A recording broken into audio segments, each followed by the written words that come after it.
जरा सोचिए, एक तरफ दुनिया में डॉलर का दबदबा लगातार बना हुआ है, वहीं दूसरी तरफ भारत की इकोनॉमी अपनी ताकत दिखा रही है। और इसी बीच एक ऐसी खबर सामने आई है जो आने वाले वर्षों में भारत की इकोनॉमी के साथ साथ रुपये की इंटरनेशनल पोजीशन पर भी असर डाल सकती है। ब्रिक्स से जुड़े न्यू डेवलपमेंट बैंक, जिसे आमतौर पर ब्रिक्स बैंक कहा जाता है, भारत में लगभग 7.5 अरब डॉलर यानी करीब 71,587 करोड़ रुपए की फाइनेंसिंग योजना पर काम कर रहा है। लेकिन यहाँ सबसे महत्वपूर्ण बात सिर्फ यह नहीं है कि भारत में कितना पैसा आएगा, बल्कि असली सवाल यह है कि इस फाइनेंसिंग में भारतीय रुपए का इस्तेमाल कितना बढ़ता है।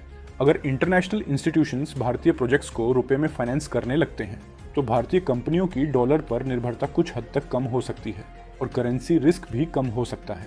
यही वजह है कि एनडीबी की लोकल करेंसी फाइनेंसिंग को केवल एक सामान्य लोन या इंफ्रास्ट्रक्चर फंडिंग के तौर पर नहीं देखना चाहिए, बल्कि इसे रुपए के इंटरनेशनलाइजेशन की बड़ी प्रक्रिया के एक हिस्से के रूप में भी समझा जा सकता है। हालांकि इसका मतलब यह बिल्कुल नहीं है कि रुपया आने वाले समय में डॉलर की जगह लेने वाला है। ऐसा कहना अभी जल्दबाजी होगी।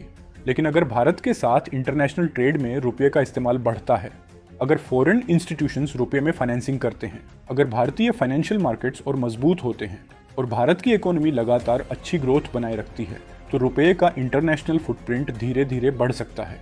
इसी बीच भारत की इकोनॉमी को लेकर एक और महत्वपूर्ण रिपोर्ट सामने आई है।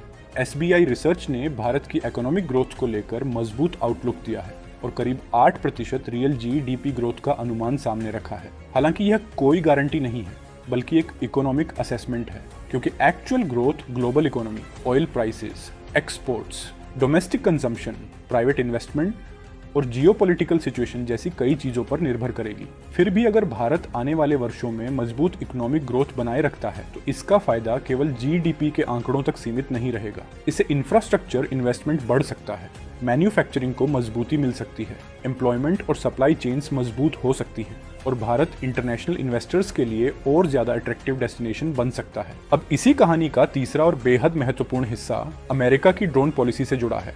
अमेरिका ने विदेशी ड्रोन्स और उनके कुछ कंपोनेंट्स पर नए टैरिफ्स लगाने की घोषणा की है। कुछ नेशनल सिक्योरिटी से जुड़े ड्रोन्स पर टैरिफ 100% तक रखा गया है, जबकि कुछ छोटे ड्रोन्स पर 25% टैरिफ बताया गया है। सवाल यह है कि अमेरिका ऐसा क्यों कर रहा है? क्या यह सिर्फ एक सामान्य ट्रेड पॉलिसी है या इसके पीछे कोई बड़ा स्ट्रेटेजिक कारण भी है? असल में आज ड्रोन सिर्फ एक कैमरा लेकर उड़ने वाली छोटी मशीन नहीं है।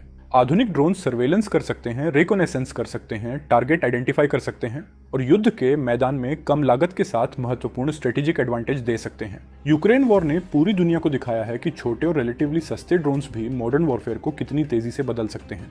इसी वजह से ड्रोन टेक्नोलॉजी अब केवल कमर्शियल टेक्नोलॉजी नहीं रह गई है, बल्कि नेशनल सिक्योरिटी से जुड़ी टेक्नोलॉजी बन चुकी है। अमेरिका के लिए यह महत्वपूर्ण हो गया है कि क्रिटिकल ड्रोन टेक्नोलॉजी और उसकी सप्लाई चेन के लिए दूसरे देशों पर अत्यधिक निर्भरता न रहे। और यही ट्रेंड हमें semiconductors, critical minerals, batteries, defence technology और आर्टिफिशियल इंटेलिजेंस इंफ्रास्ट्रक्चर जैसे क्षेत्रों में भी दिखाई दे रहा है। दुनिया के बड़े देश अब केवल यह नहीं देख रहे कि कोई प्रोडक्ट सबसे सस्ता कहां से मिलेगा, बल्कि वे यह भी देख रहे हैं कि अगर किसी समय जियोपॉलिटिकल टेंशन बढ़ती है, सैंक्शंस लगते हैं, सप्लाई चेन टूटती है या किसी क्रिटिकल टेक्नोलॉजी का एक्सपोर्ट रोक दिया जाता है, तो उनकी अपनी इकोनॉमी और नेशनल सिक्योरिटी पर कितना असर पड़ेगा। यानी दुनिया धीरे धीरे स्ट्रेटेजिक इंडिपेंडेंस की तरफ बढ़ रही है। अब अगर आप ब्रिक्स बैंक की फाइनेंसिंग, भारत की इकोनॉमिक ग्रोथ और अमेरिका की ड्रोन पॉलिसी को एक साथ रखकर देखते हैं तो एक बड़ी तस्वीर दिखाई देती है। इन तीनों घटनाओं के बीच कोई सीधा कॉज एंड इफेक्ट रिलेशनशिप नहीं है, लेकिन इनके पीछे एक कॉमन ग्लोबल ट्रेंड जरूर दिखाई देता है। देश अपनी फाइनेंशियल स्ट्रेंथ बढ़ाना चाहते हैं,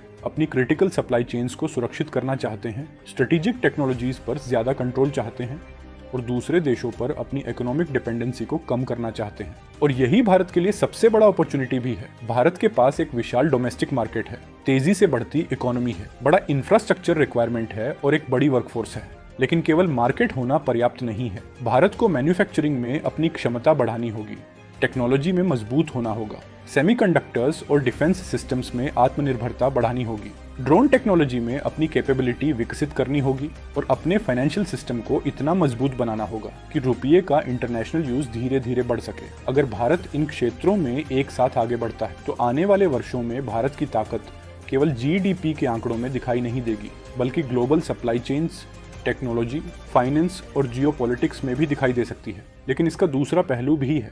तेज इकोनॉमिक ग्रोथ अपने आप में पर्याप्त नहीं है। Global slow down, oil prices, geopolitical tensions, trade Wars और सप्लाई चेन डिसरप्शंस जैसी चुनौतियां भारत के सामने बनी रहेंगी। इसलिए भारत को ऐसी ग्रोथ की जरूरत है जो सिर्फ तेज न हो बल्कि लंबे समय तक टिकाऊ भी हो। अब वापस आते हैं उस सवाल पर जिससे हमने शुरुआत की थी, क्या ब्रिक्स बैंक रुपये को डॉलर की जगह ला देगा? इसका जवाब है नहीं, कम से कम अभी ऐसा कहना सही नहीं होगा। डॉलर का ग्लोबल फाइनेंशियल सिस्टम में बहुत बड़ा रोल है और उसे रिप्लेस करना कोई आसान प्रक्रिया नहीं है। लेकिन भारत के लिए असली लक्ष्य शायद डॉलर को हटाना नहीं बल्कि रुपये को ज्यादा मजबूत और ज्यादा इंटरनेशनली यूजेबल करेंसी बनाना है। अगर एनडीबी जैसी इंस्टीट्यूशंस लोकल करेंसी फाइनेंसिंग को बढ़ावा देती है, अगर भारत की इकोनॉमिक ग्रोथ मजबूत रहती है, अगर फाइनेंशियल मार्केट्स और गहरे होते हैं और इंटरनेशनल ट्रेड में रुपये का इस्तेमाल बढ़ता है, तो रुपये का ग्लोबल फुटप्रिंट धीरे धीरे बढ़ सकता है।